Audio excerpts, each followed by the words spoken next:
Good morning. Happy Saturday to you folks. My name's Evan Smith. I'm the pastor of Second Presbyterian Church here in downtown Stanton, and I'm coming to you today for your daily Lenten devotional.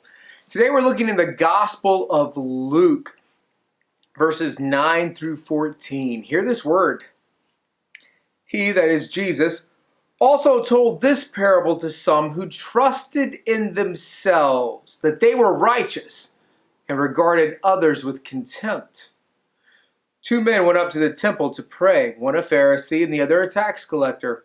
The Pharisee, standing by himself, was praying thus, God, I thank you that I am not like other people, thieves, rogues, adulterers, or even like this tax collector. I fast twice a week. I give a tenth of all my income. But the tax collector, standing far off, would not even look up to heaven, but beating his breast and saying, God, be merciful to me, a sinner. I tell you, this man went to his home justified rather than the other. For all who exalt themselves will be humbled, but all who humble themselves will be exalted. As I look at this passage, I was thinking about how Jesus told this parable originally because he saw that there were people who trusted in themselves for their righteousness.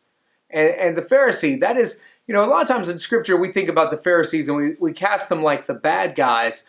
But to Jesus' audience, they were like religious superheroes. I mean, they were the ones who were admired, the ones everybody saw. And it's like if that was a role model that you wanted to be like, it would be like the Pharisee. And so they're talking about this Pharisee who, because he's done so many holy things, has begun to be able to do those things under his own power and without needing God's help. And so he says, he's begun to trust in himself. And that is such a dangerous trap for people of faith. Because a lot of times we can do things in our spiritual lives that become almost more like habit than they do devotion. So we may have the habit of prayer, the habit of scripture study, the habit of helping others, and all those are amazing things.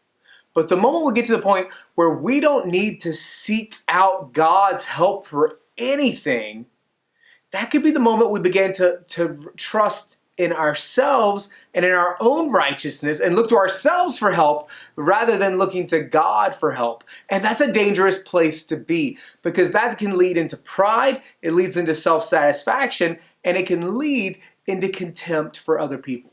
Because when you realize that you need God's help, that you are desperate for God to be working in your life, when you have that realization, it's a lot harder to look down your nose at people because you realize, gosh, without God's help, I would be in such bad shape. I would definitely be no better than you. I would be struggling just as much.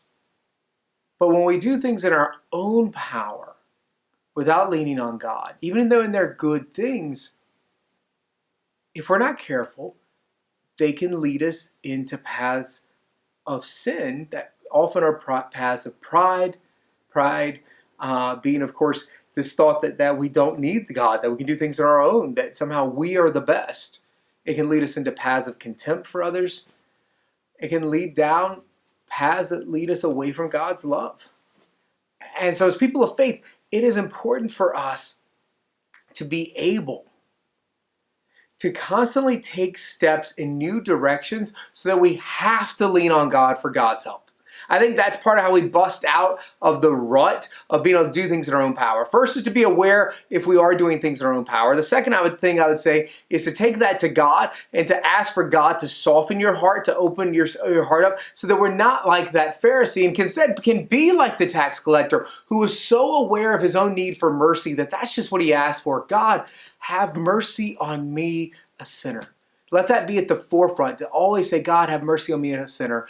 And the third thing, and I think this is huge, let us put ourselves in places where we are not comfortable, so that we have to lean on God for God's help, so that we have to lean on God so that God can show us his love that we can then allow to flow through us, so that we have to lean on God so God can show us his grace, so that grace can flow through us. That's what we need to be doing, taking such steps of faith that we cannot trust our own righteousness, but instead always have to lean wholly on God.